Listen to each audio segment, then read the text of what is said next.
Hazel. Hi. How are you doing? I'm pretty good. What are you hoping to get out of today?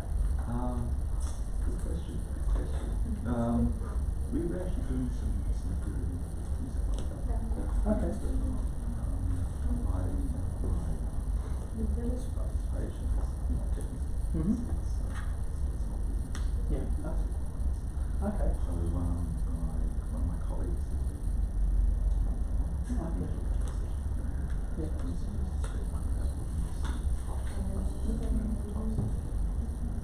Sure. Okay. Well, today is going to be a bit of a technical talk, but I mean, it's still. I think if you come to multiple, I'd say this is not. So dipping a toe in? Yeah, dipping a toe in, but this is a sort of meetup. I think coming along to like half a dozen or so.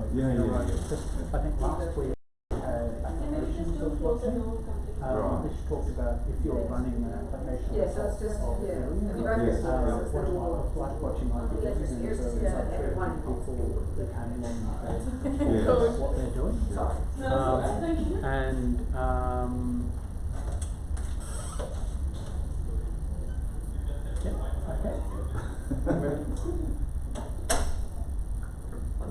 They decided they didn't. Oh no, they've got that. Oh, okay. I was thinking, wrong meetup. Okay, that's quite disappointing.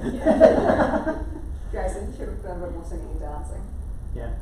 But yeah, so we different weeks we have. Drop you off here. Blockchain is a very complicated thing to get into. I think it's like before the internet. Someone trying to tell you about, I don't know, websites, web browsing, and saying, oh, by the way, there's this social networking application that you could do. What do you say? Or someone said, oh yeah, we're going to essentially trying to describe PayPal. And see how it applies to you. Well, yeah, what you could actually do with it. So we've got next week we've got a technology which is called zero knowledge proofs and range proofs, which is that someone, not next week, next fortnight, where someone's going to tell you about essentially working out if a value is within a certain range without them telling you what the value is. Right. So why that might be useful is there are ways to shield your actual balance. Value you've got. And so say if I transfer some value to Jason over there, so no one knows his balance, no one knows my balance, and they even check the amount that I transferred to him, and that me plus the thing amount that I've sent equals my amount is my new balance. So you're able to pay. No, man, they're paid. But the thing is, it's simply check that I haven't done and so this is a way of proving that the value is in the range of say 0 to and so even trying to think, well, why would you want to do that? How does that work? So there are things like that that are new in this technology space. So we're doing so much around the financial tool. It's actually document transactions. Okay. We have this and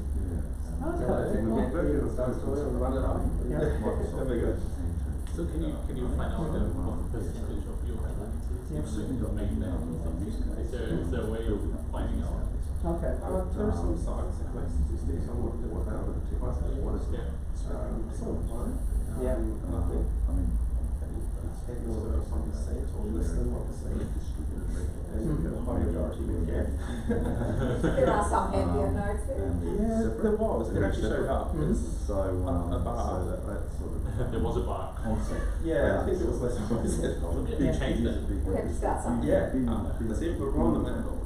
This is like quite it's like a stats or something. Yeah. Oh, well, it sounds exciting. Yeah. And guaranteed to be full of challenges. Oh yeah. People understand technology. There's a few other Certainly not much. ones in there. Yeah. Well, and this is the thing. This is the thing that That's community. Yeah, it's only been a month since the release. Transaction. Yes, we have documents. Don't know how long that was. Even some of the things around pushing transactions through is looking for You can start in something.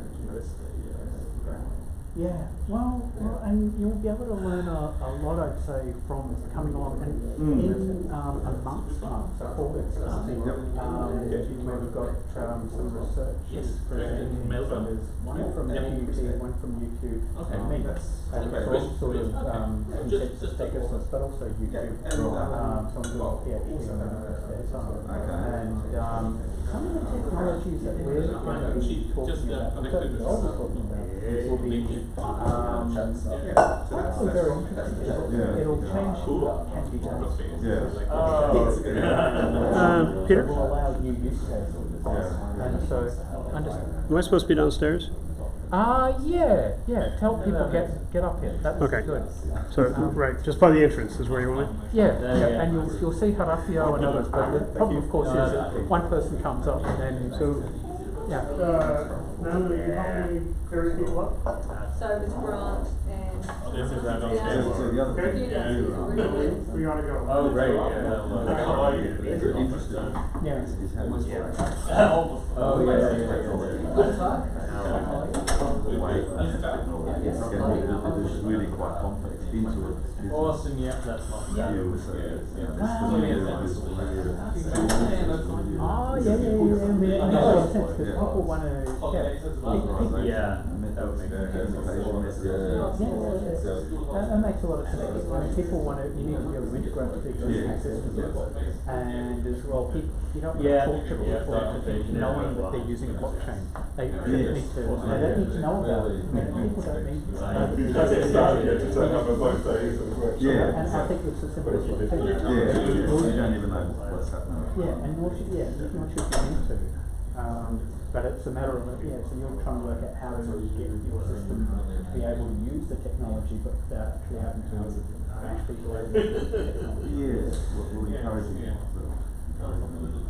see you are removed from that business stuff. Yeah. You can just integrate it.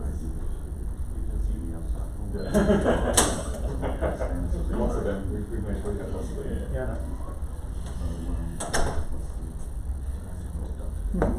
Okay. Oh, it sounds Anyway. good. Hello again.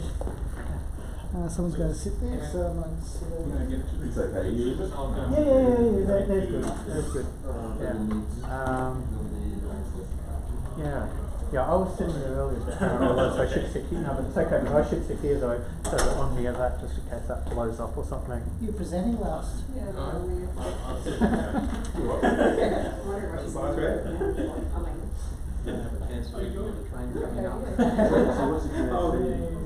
weird. It's going to be in, or it is in, essentially, enterprise run. So how do you do blockchains on demand? So at the moment, like you've got SSL, so HTTPS. So you want to set up a secure connection, not a web server, and so you just put in a domain, and like example.com, and boom, you've got a secure connection to the computer. You don't even know where it is. And but you found the computer, and then you've got the IP address of it, and you've been able to use cryptography to make sure you've got this secure connection. So in the blockchain space, we don't have that. You've got to know the IP address, you've got to know the keys of each and every server, and it's a nightmare to set up. And so having that ephemeral on-demand system would be great. Having permissioning and privacy and confidentiality that businesses So what have you been to so far? would be great. And also doing What groups have you been to so far? This is my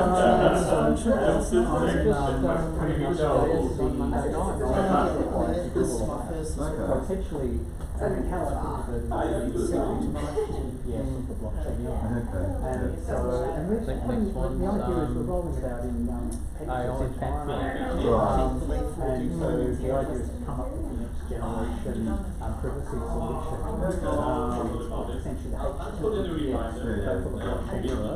And so there are lots of usages where, like, it's a level of trouble, so it happens, you create it, it exists, But at some point it goes away, you don't need it. After 3 months or 6 months time, it's gone. Yeah. Whereas in blockchain, a lot of it lives forever. It doesn't match to the real world. And so that's why these ephemeral need to be born, die. But then you need to be faithful of slaves. That is So true. that then, so if some reason rather than there's a challenge in court, something happens, you need to be able to free their transaction there. And so, There we go, no one saw that. and also you Thankfully wrote it down on this little pad. negotiation. It's been recorded forever. Is it streamed live now, is it? So you need to throw a call here to say, all right, I bought that car. Yeah. You know, and so the money's gone in your wallet, my ownership has transferred to me. So you can sort of technology and well, that'd be another. No one wants to own the actual database, but you want to be able to share information. Yeah, and so sounds like a prime candidate.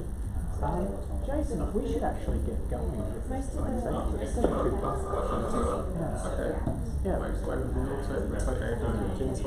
Yeah. So I'd say let's. Should we wait for David to return? No, because he might come past 22 and he can watch the video. He can. Yeah, he is. But don't worry, you start to keep it.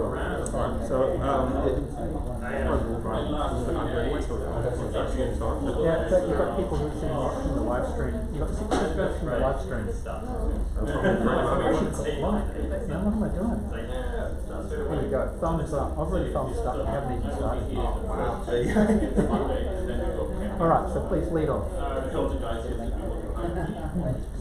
We're just going to get started. It's 1:30 now. I'll just deafen whoever's got the headphones on the live stream. Excellent. Alright, so my name's Jason Frame. I work at Pegasus, as you can probably see from the logos here or the slide here. The most important case, I guess, is mainnet. You want to be able to see how it works on a public network. And also on test networks. So there's a lot of different Ethereum test nets, and I'll go through some of the ones that are actually supporting Pantheon. I'm also going to cover a little bit on consensus mechanisms, unfortunately, so give you a bit of an understanding about what you're in for and how to actually choose something appropriate to use in your private network, and I'll show you how you can go about setting up a private network as well. And I'm going to follow on with some more of the advanced settings that have been added to Pantheon, so some of the commissioning and features and how you can debug when things go wrong, so looking at logs and getting details on metrics and all those useful things when things don't quite go according to plan, unfortunately. Alright, let's dive in. So what is Pantheon? So Pantheon is a open source Ethereum client written in Java. So I hope you all have an idea of what that means already. It's public chain compatible, so it can do pretty much everything that you expect any other client to do. So same as Geth or Parity, you can connect to mainnet, you can spin up your own private networks. In addition to that, what Pantheon's focused on is adding support for Ethereum for enterprise features. In particular, we're targeting the EEA compliance, and that means adding some nice additional features along things like permissioning and privacy, particularly useful when you're setting up a private network. So you may want to control what happens, have tight controls on what happens in your network. And along those lines, we've also added some additional consensus mechanisms. So we've added support for CLIP and RBFT, in addition to the mandatory Fhash, which is required for participating on the public mainnet. So speaking of mainnet, jumped ahead there. If you're going to use Pantheon, it's pretty easy to get hold of. You can go to our website here. I might just show you. So on there's a download Pantheon button. And from there we have tarballs and zips. If you're familiar with command line, that's probably the quickest way to get going. going back to the slide here.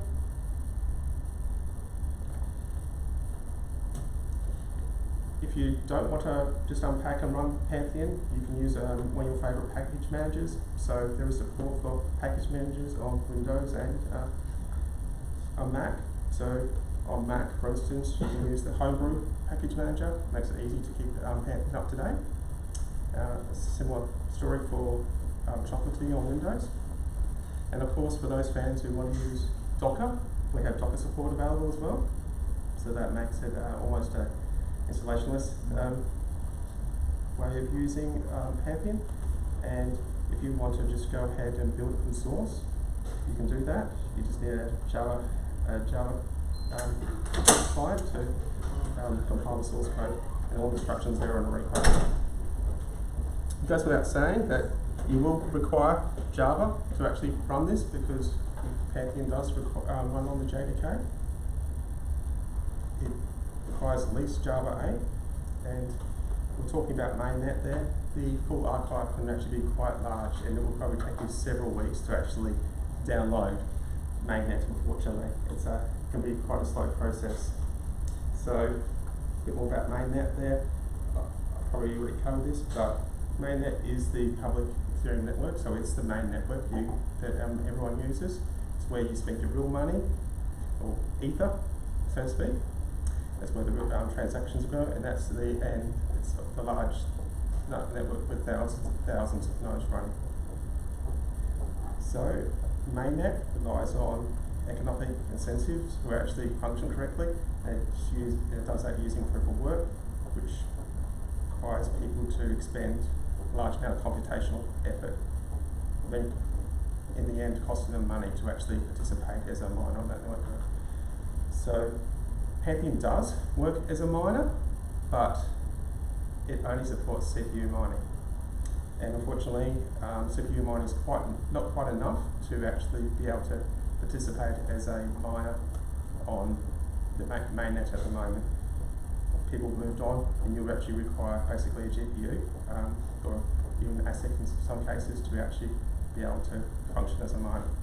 However, it's really still useful for testing, and you can also still use Pantheon to actually sync and participate on the network as a non-miner.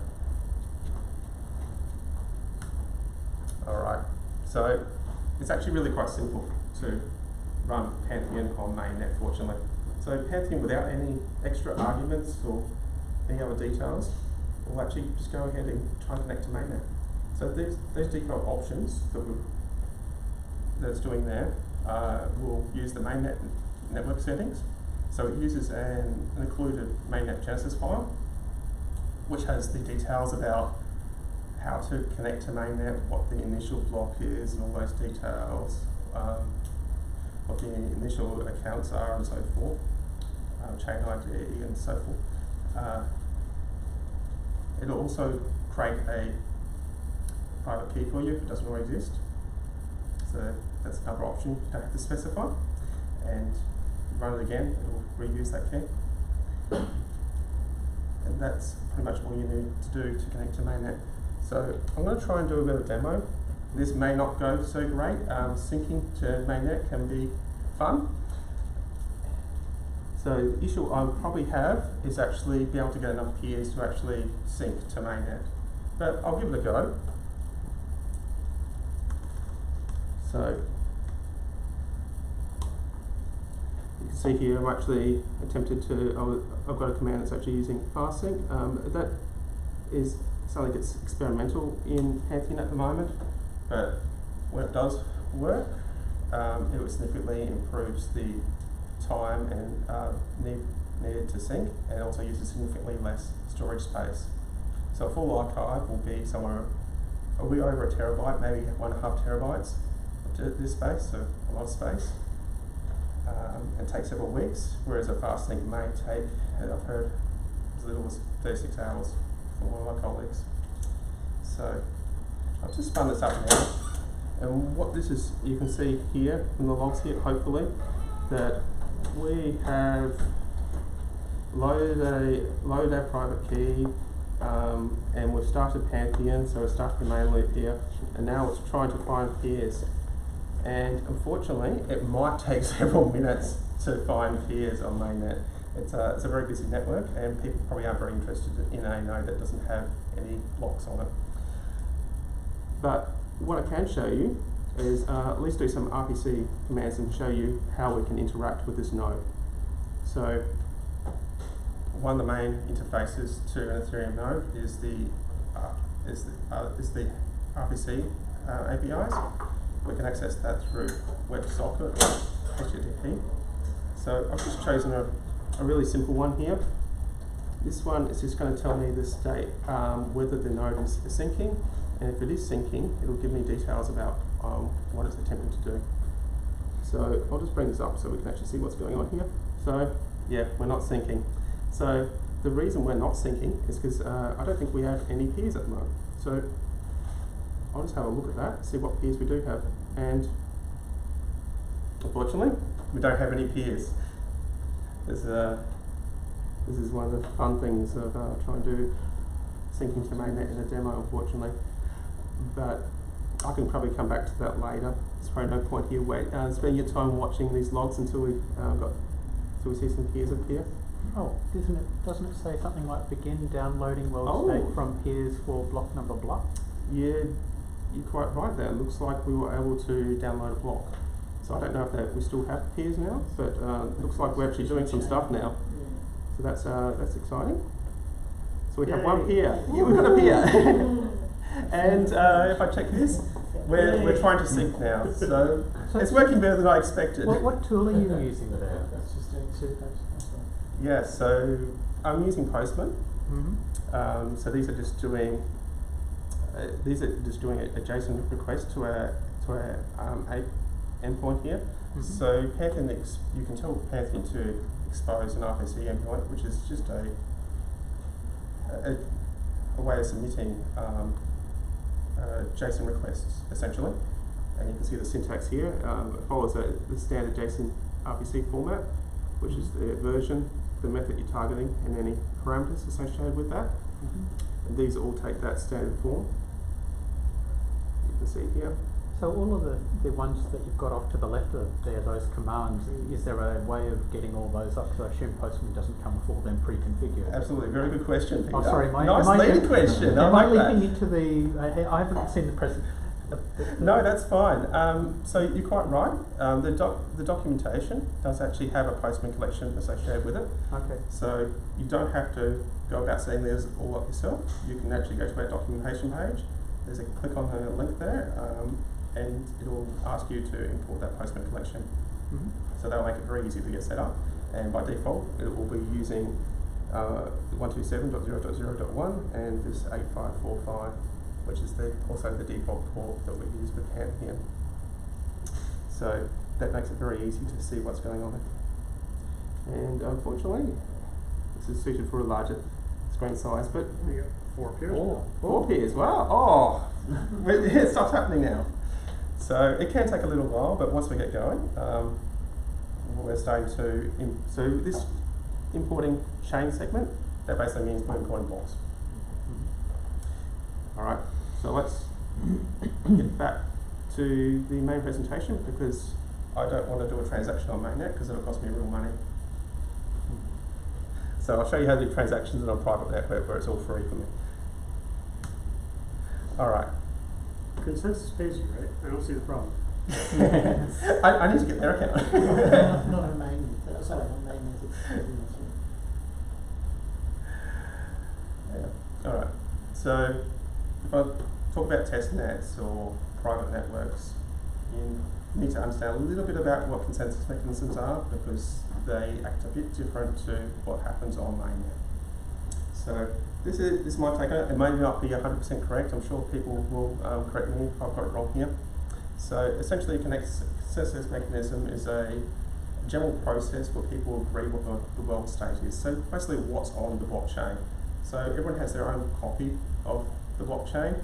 We're all trying to agree on what the one true version of that is, that canonical version of the blockchain is, and that's what the consensus process is for.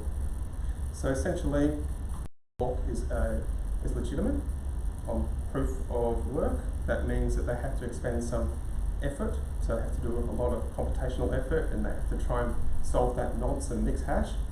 And if they do solve that puzzle, they add those details in, and we can verify that yes, your block, you did the work, we're going to accept that block, and then they'll go about validating those blocks and those transactions and see that everything is correct. And they'll forward that to their peers and so forth, rinse and repeat. So that's the kind of the general process. So that's kind of the engine of organising the blocks and transactions there in terms of updating the state. So Click, I just want to talk a little bit about that because a lot of the test networks are using Click. So Click is a proof of authority consensus mechanism. So maybe I need to step back a little bit and tell you what proof of authority means. So in a proof of authority consensus mechanism, the trust is external. So you actually nominated as someone that can be trusted in the network. Whereas on the mainnet, we don't trust anyone. So what that means in practice is that you have to be voted as someone who can actually participate. So with Click, you can see this nice pretty diagram here. Basically, the people who are chosen to act as miners take turns in creating blocks. And if they don't create a block, then we can use one of the other blocks instead. So it's a pretty simple process. I've looked out a lot of details there in terms of validation. I don't want to really dive into Click with some other presentations that cover consensus mechanisms in a lot more detail. But I guess the important points are there, compared to proof of work, it has very low computation. In fact, there's no need to solve that difficult puzzle that you do with proof of work. And like proof of work, it doesn't provide transaction finality. So it's a probabilistic in terms of transaction finality. However, you're much less likely to get forks than you would on say, using Fhash, for example, or chain rails, but they can still happen. Alright, so the reason I cover that is because a lot of the test nets do use Click. So Pantheon supports a number of different test networks out of the box. In fact, it will support any test net that you can use Fhash, Click, or IBFT, and IBFT2 rather. I've just listed some of the main ones there. So we have some, first class support for a number of test networks. And by first class support, I mean that from the command line, you can go -- network equals Rinkeby, Ropsten, Gourley, for example. The others will still work, you just have to know the configuration settings for that. And you'll find that on the testnet site, hopefully. So, Ropsten. Ropsten's been around quite a while, and it's basically, it's very, very similar to what you would be doing on mainnet. So it uses the same consensus mechanisms, it uses Fhash, but with a very low difficulty. The problem with that is you remove the economic incentives, and so that has meant that it has been a little bit unstable in the past. It seems to be functioning correctly at the moment, but you don't know when if that could happen again. And because it was unstable for a while, some other test nets were started using a proof of authority style mechanisms. So in particular, Rinkeby came along, and Geth is supported on Rinkeby.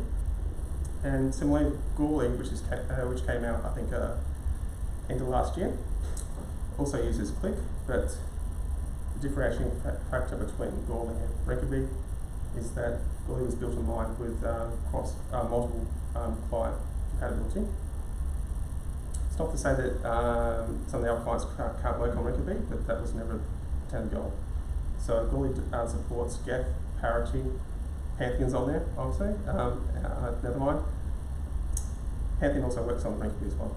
But I'm not sure about the support for Rinkeby support on Parity. I think it should work, but I haven't tried it myself, and they certainly don't advertise it. They merged Click support like 4 days ago now. Oh, awesome. Yeah, the bar got merged and yeah, it's on the go network. Great. So yeah, don't know if you heard that, but Parity does support Click now as of 4 days ago. All right. So connecting to a test network. Fortunately, it's pretty simple. We have, if you pass in the -- network option here to specify the name of one of those networks, what Pantheon will do is use the built-in settings to connect to that network. And by built-in settings, I mean it will know what boot nodes to use, so what initial nodes it's going to connect to try and access the network. The Genesis file to use, which specifies the Genesis block, chain ID, etc. If you don't, if it's not one of those listed networks, you can still connect to it. You just have to specify the Genesis file manually, maybe specify the network ID with deviates from the chain ID, etc. So I'm going to try and do a little bit of a demo on connecting to these, see how well that goes. Alright, so just bear with me one moment. So you can see I've got the commands here so I can copy and paste. So I'm just going to show you very quickly connecting to Roxton and Rinkeby. Then we'll do something a bit more interesting with Gourley, because I've actually been able to sync Gourley and I can actually do a transaction on that. You can see what goes on there when you make that locally. So I'll just run this up. Hopefully this comes up pretty quickly. Otherwise, I might just have to come back to this one and show you Gourley. But mostly what I wanted to show you is that it is actually trying to connect to Rinkeby. Unfortunately, we're waiting for some peers to connect. Rather than kind of waste your time on that, I think what I'll show you is just Gourley. And I'll leave that running in the background until it catches up. That should only be a minute or so. So I've run this previously this morning, and it's almost up to date. So you can see here that it finished syncing. So in a moment, it should start participating. We'll just let this run for a few more seconds. I've also set it up. Yeah, so you can see it's finished importing blocks there. Just got a few more blocks to import. I've set the RPC options on that, so now we can see what's going on this port here. So I use a different port. I'll just have a look in here, and we'll see what's going on with this one here. So we've got some peers. Got one peer, and hopefully we won't be syncing. We'll be. That's great. So we got one. So now it's actually participating on the network here. So you can see here we're importing blocks as they're being propagated, and you can see that how many transactions we have in there, how many gas is being used. You can also see that there aren't any real transactions happening on Gourley at the moment, which is good and bad. For us, it's great. It means we can sync really easily, and it means my transactions will go through quickly because I won't have to keep with them. But I guess it means it's not as popular as it probably should be. Alright, so now I've got this network up and running. I'm just going to show you in MetaMask. So I've got MetaMask set up here. I've got 2 test accounts. I've already got some ether from the faucet. So faucet's just a way of getting some test ether to play with. You essentially go to a website, put in your address, and it'll transfer some funds to your account. You need to do that on these test nets because any that use Click don't support mining as such, so you won't actually get the mine rewards by participating as a miner. Alright, so you can see we've got some accounts there. I'm just going to switch to my local node. So this local node should have the same balance now, because these are the same accounts that exist on there. It's connected to Gourley. That's exactly what I expect. So I'm just going to do a little transfer here between accounts. I don't have a lot of funds available. It only gives out very small amounts. So I'm just going to do a little transfer here. So we're going to see, does this happen here? We should see this transaction come through on one of the blocks eventually.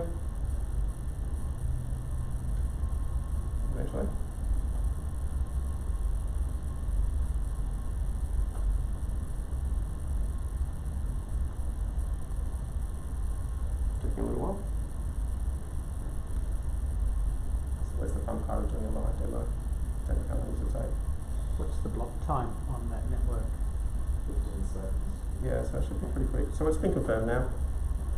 So that's great. So one of these should have gone through with the transaction. We actually saw these. So blocks, yeah. So we've got 351 listed a few times there, and it has a transaction. That's most likely ours because there's not a lot of other participation at the moment on here. And if you just take note of the account balance here, if I switch back to Gourley, one of the official nodes, you can see I've actually got the same balance there. So both my local and one of the remote nodes that I've connected to, I've got the same balance for my accounts, which is exactly what you expect in a blockchain. They should all agree eventually, depending on the mechanism involved, of course. All right, so let's get back.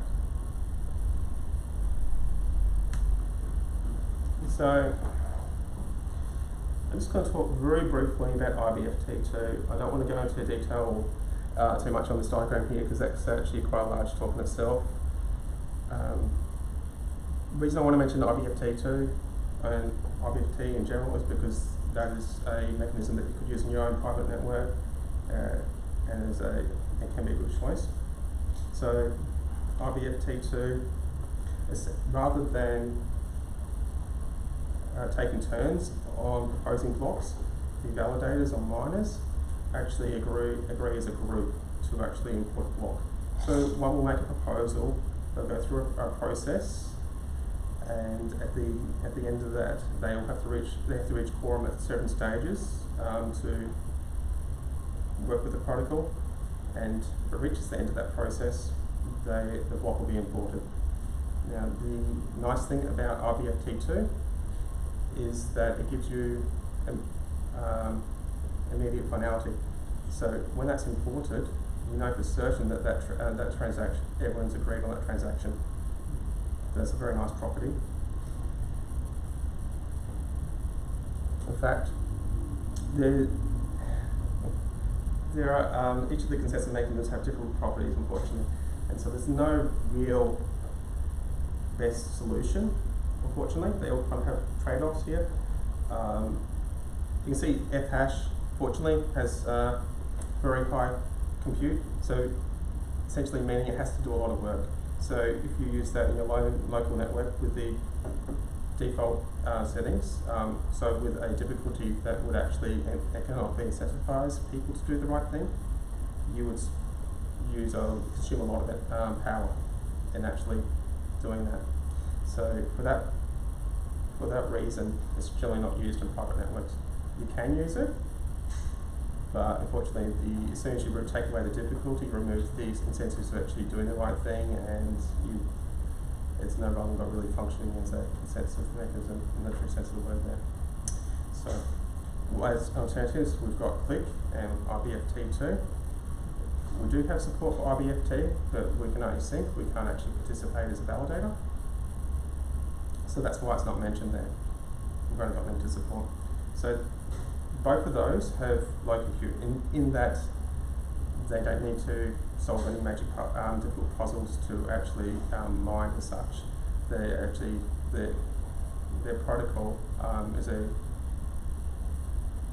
just requires them to create blocks essentially within the consensus mechanism. So you can see what that means in practice for those. Click is probabilistic in terms of tracing finality.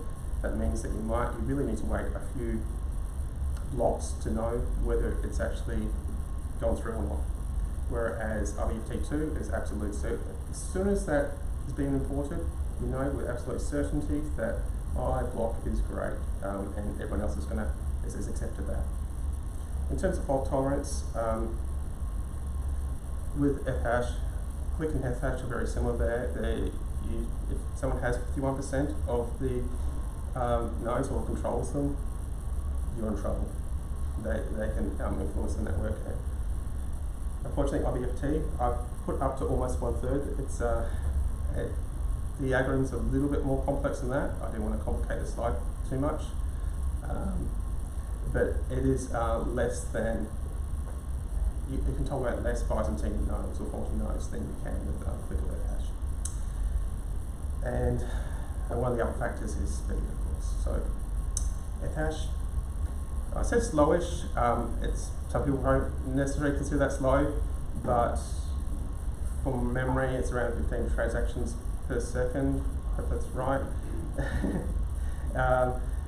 Click is faster than that. It doesn't have to wait on solving any puzzles or anything like that. The main characteristic there would be gas and block times.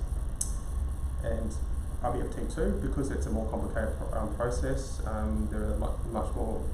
You have to go through a lot of steps to achieve consensus there.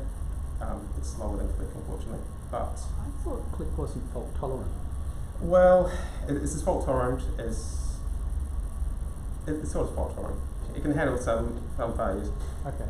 Click continues to operate when you lose nodes, but the number of forks goes up significantly with each node you lose. Once you get down to half the total number of validators, then it stops producing blocks entirely. Yes. Okay. That's right. Yeah. Alright. Yeah. What it's not tolerant of is Byzantine nodes. If you have a bad actor, it has nothing to stop a bad actor. Yeah. So okay. I deliberately made a very fuzzy term there in terms of fault tolerance. Yeah. Chris is right there in terms of Byzantine. It doesn't handle Byzantine nodes at all. That's one of the features of IBFT is that you can handle Byzantine nodes. Yeah. Alright. So it's- which makes sense. And what we keep Absolutely. hearing from customers, not we, Pegasus or Consensus, but we, the community, keep hearing from customers is transaction finality is just really important for many use cases. A lot of Yeah. businesses just really want that transaction finality, which is why they don't like Click. Yeah. Yeah. And that's what you do get with the EFT class of consensus mechanisms. Yeah. Well, as well as that, I think you've got to assume that you might have Byzantine characters. Like, Yeah. you might not, but you could. And if you do, then you don't want the whole thing to fall apart. Yeah, yeah, and that's right. So choosing which consensus mechanism is not necessarily straightforward. You've always got that trade-off. Like if you're using Click, you could probably get high performance, but then you're making a possible trade-off there in terms of, can I assume that I'm going to have, how much do I trust the other participants on my private network? Yeah. If But you it's have al- very little trust, then you might want to consider RBFT, and if transactions finality is important to you, that's another factor to consider. Yeah, but even if the other people you're working with are not lovely people, if they get hacked by someone who is nasty, then they become Byzantine. Yes. Yep. So the reason I was talking about the consensus mechanisms there, comparing them a little bit, is that's one of the things you'll have to consider if you're building your own private network. You need to know what consensus mechanism you're going to use. So a bit like a recipe here, the main steps as I see them creating a private network, one of the things is you need to find out which consensus mechanism you need to use. The reason you need to understand that early, because that will define the configuration that you need to use for your configuring your clients. Specifically, what needs to go into the Genesis file to actually run the network.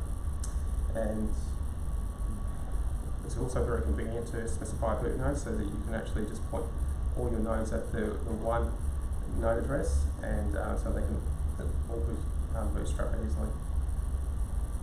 So going into a little bit more, one of the things you're going to deal with in creating a private network is no keys and addresses, unfortunately. So it's just sort of flaw. When we create Pantheon, it will automatically create a private key if one doesn't already exist, which is great. But you don't want to share, obviously don't want to share that private key. What you want to do ideally is give out your public key or your email URL. And so both of those can be derived from the private key. So you can derive the public key from the private key, and your Ethereum node address or your email from your public key. And Pantheon has some nice commands built in now that will allow you to do that. So you can see, essentially just run these commands here, and I'll show you in a couple of minutes that working hopefully. And last bit here, I just want to mention that the Genesis file, it's a pretty important component if you're specifying, setting up your own private network. It specifies what the initial block is, because no one's actually agreed on what that is, so you're telling them what that block is. And you're also saying what initial count houses are, for instance. So you might send up a rich benefactor to can issue tokens on your network, for instance, or pre-deploy a contract. With your consensus mechanism, you might specify how often blocks are produced on IBFT, for instance. And there's other additional configuration settings that you will put in that file. Alright.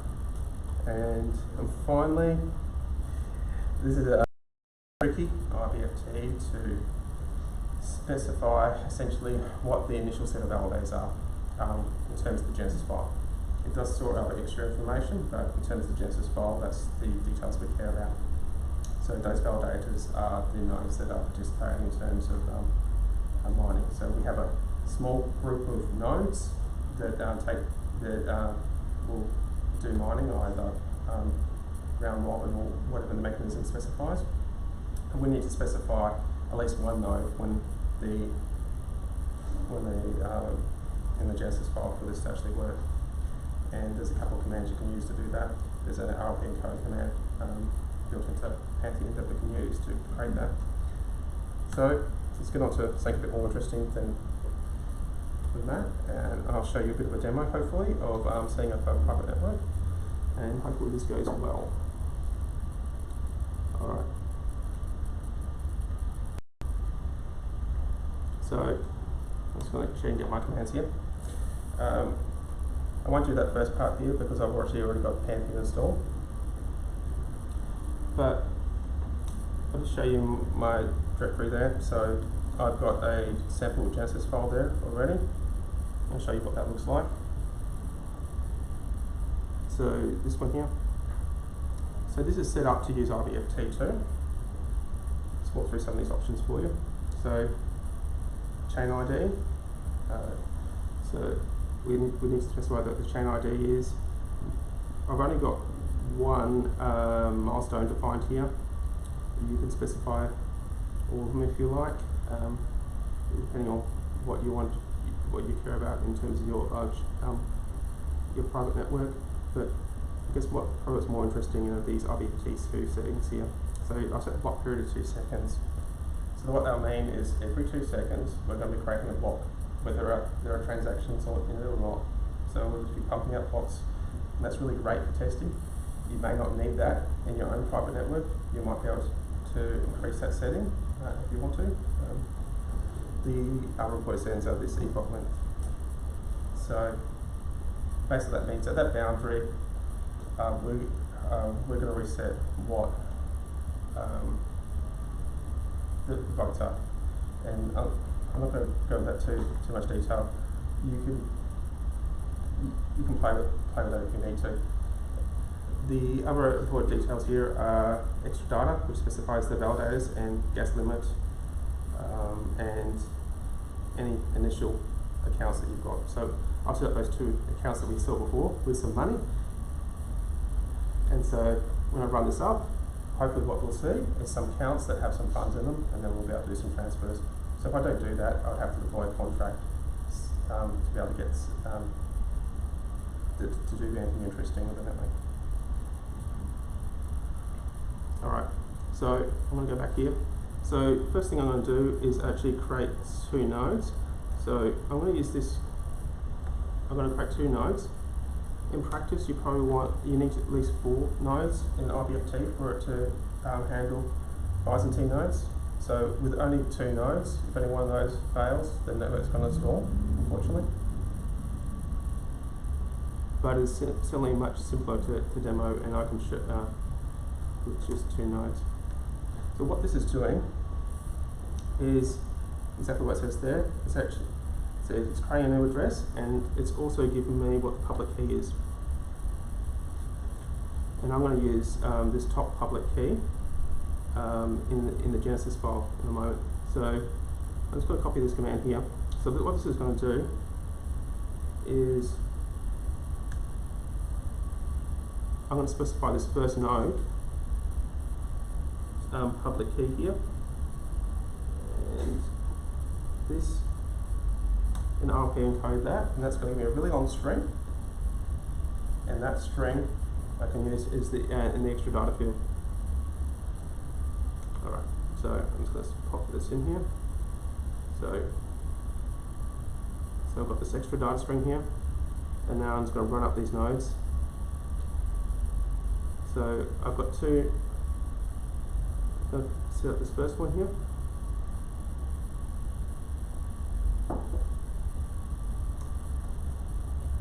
Let's point to node 1. Now, I'm doing live demos. I'll just have a quick look. Hopefully, I'll be able to fix it quickly. Oh, I've got stuff still running. Fortunately, it's a simple problem. Now, let's just stop out those stuff in case we get more complex. So that's obviously an example of what errors you'll get. Alright, so we'll just wait for that to shut down, and let's just start this again. Alright, so Pantheon's up and running. I've got one node running. It's using that Genesis file. It's importing blocks because it's the only one there right now. What I'm going to do is another terminal. Sorry, I'll just make this a little bit bigger so you can see what's going on.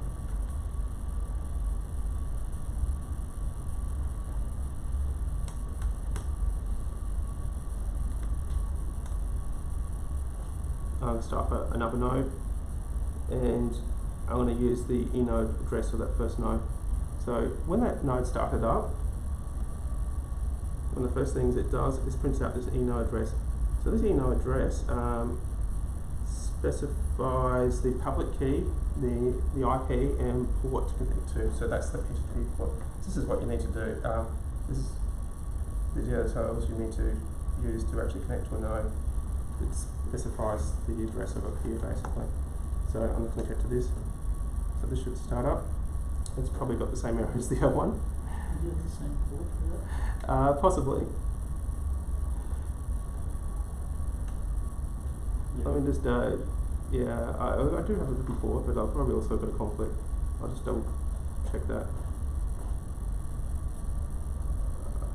Oh, it's, okay, it's not that. Unfortunately, I copied the wrong one. Alright, just bear with me one moment. So, what's happened there is I got to update my example there. It was pointing to node 1. So you need to have a different data directory that's locked so you can actually can't accidentally mess it up like what I was going to do. Does node 2 need a Genesis file?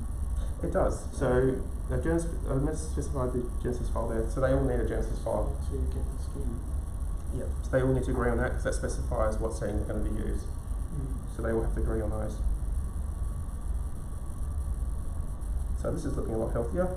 So you can see here, if I just show you the difference between these two one here, this one is actually, this one's importing logs as well, and this one is just syncing. So I'll just use the API on 4.6 using Postman, and we'll see what's going on there. So if I just look at the peer count on here, that should have a peer. It's great. And what I'll do is actually just do a quick transfer with MetaMask.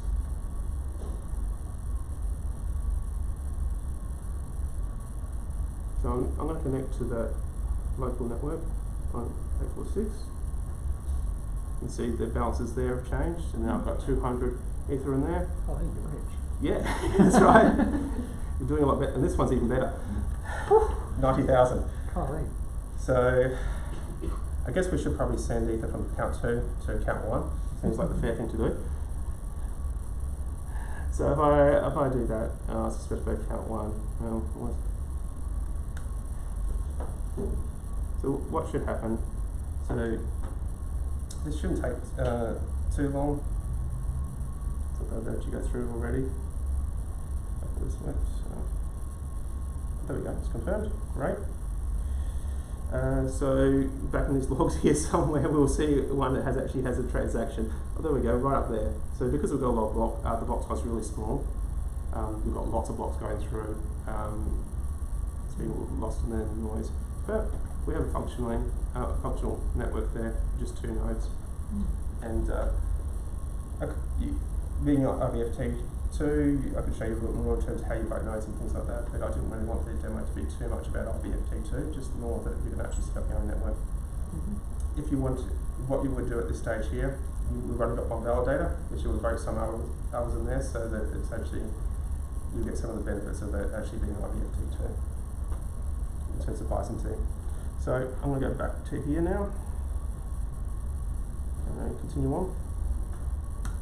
Alright, so some of the other features of Pantheon. So I mentioned before that Pantheon is more than just connecting to public mainnet or private networks. There's also support for permissioning features. So what commissions mean is it can restrict what accounts that you can interact with. So you can specify essentially a whitelist of accounts that you want that are allowed to transact on your network. So what that means in practice is that if you send a transaction and that account is not in the send transaction RPC, for instance, it will be rejected. If it is propagated through the network due to the usual means, it's also going to reject that. And if you happen to do mining and the transaction gets in there, then you're also going to reject it. But what it won't do, unfortunately, is if that transaction is still running an old block, it's just going to stay there. That's happened in the past, that's too bad. It doesn't account for that. There is more advanced functionality coming, and I don't know a lot about the permissioning stuff, so I'm not going to try and talk to it, but I do know there's smart contract-based permissioning, and that may change the way that works. I'll leave that for someone else to talk about at another stage. Just on that whitelist though, you can update that at runtime. So you can either tell it to reload that from the file, or you can use the RPCs there just to directly add an account to the local node's whitelist. Just on that, this needs to be specified on every node. So it's not a central control across the network. You actually just specify if you want the same configuration across the network, you need to specify the same configuration on all the nodes the way this works at the moment.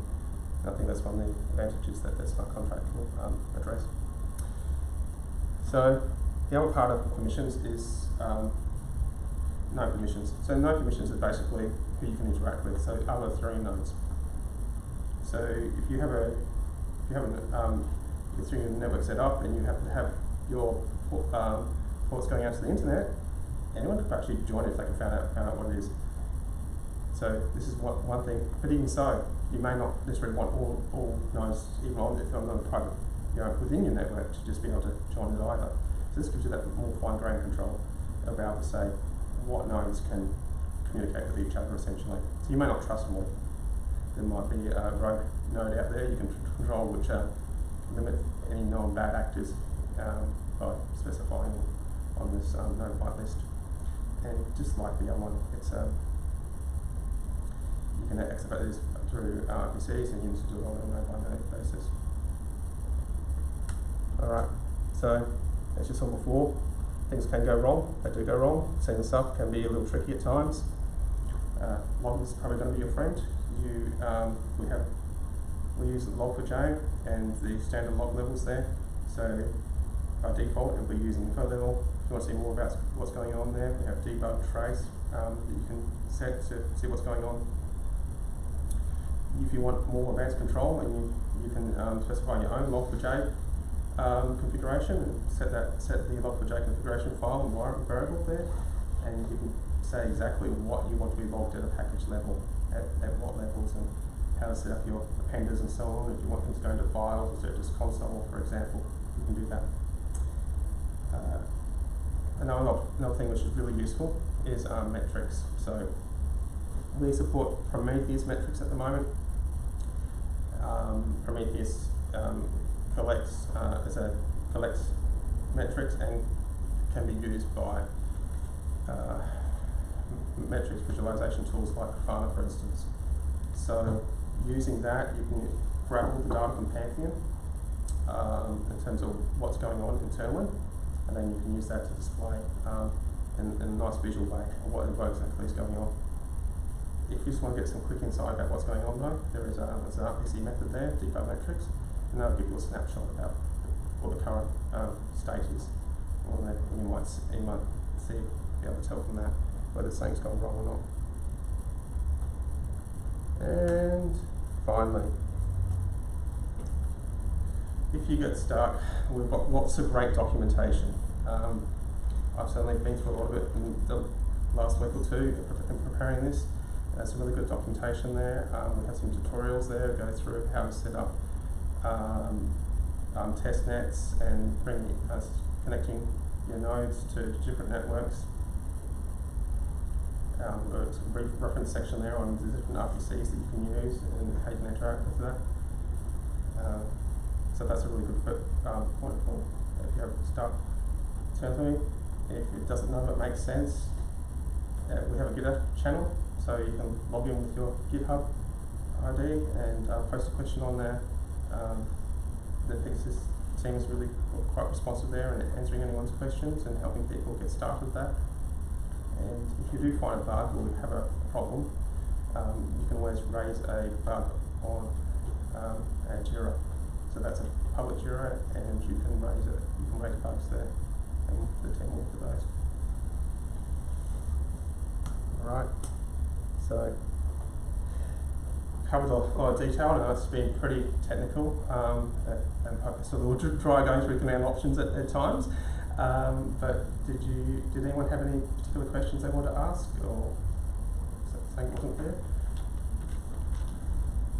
Adding a new node with no security, if you don't nominate security first up, does that mean everything's trusted by default? Or is it that it's not trusted by default and you have to add every new node as that comes onto the organisation?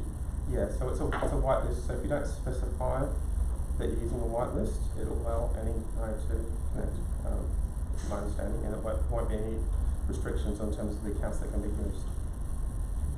And is there a type of topology mapper that from the, you mentioned metrics, so as your potential private network or your network expands, you may wish to analyse to confirm that you've got, what have you got there, and whether you're talking to things, or you might take the opportunity to examine trusting another node that might be closer or something of that nature. Is there any tools or metrics available for that?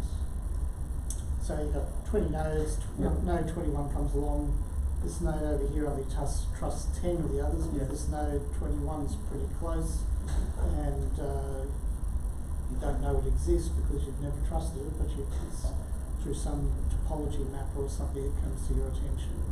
Yeah, I don't know if we expose the specific details about topology and the metrics. I know we specify we can give details about how many nodes we have, but I don't think we keep a history in terms of unless someone else is.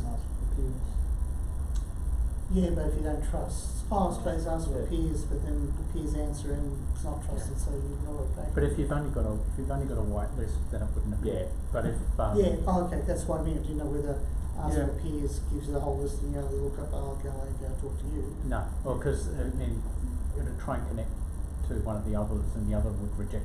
I'm assuming it was configured the same way. Oh, that's right. I'm just curious as to optimising your network, and there may be legitimate reasons for segregation with regards to management or whatever. But no, just the thought. Yeah, I don't know anything specific, unfortunately. Do you want me to talk to the next? Yeah, absolutely. So Peter's going to talk to us last bit, which is about upcoming events. Okay, so thank you everyone, and so before I get started, thank you, that was great. I don't know about the rest of you, but I've learnt a lot, which is good, because, anyway, alright, so next fortnight, Kendrick is going to come in and tell us about zero knowledge proofs and range proofs. And so he's going to essentially tell us how you can prove a number is positive without knowing what the number is, which should be very interesting. I've actually looked at Slate deck for that, and it's really good. The following week, we've got three of us, including myself, are going to give talks on various research that we're doing. And so some of it's business side stuff about the crypto economics and the business, and my one's going to be about Ethereum private side chains and essentially where I'm up to with that research. And then in 2 weeks' time again after that, we've got, I should have removed that, I was supposed to have removed that line, that F stats there, but Chris and Sally are going to talk about doing Ethereum development. And so this is, you're developing an application, and how do you do that? And using Truffle, MetaMask, and Remix. And so they're going to run everyone through that. We actually have a whole stack of other talks that are lined up beyond that, but I haven't got around to putting more on the website yet. And so they'll appear in due course. So anyway, so thank you everyone for coming along. It was fabulous to see so many people coming in, and I don't know, have a chat to people and say hi before you leave. So thank you.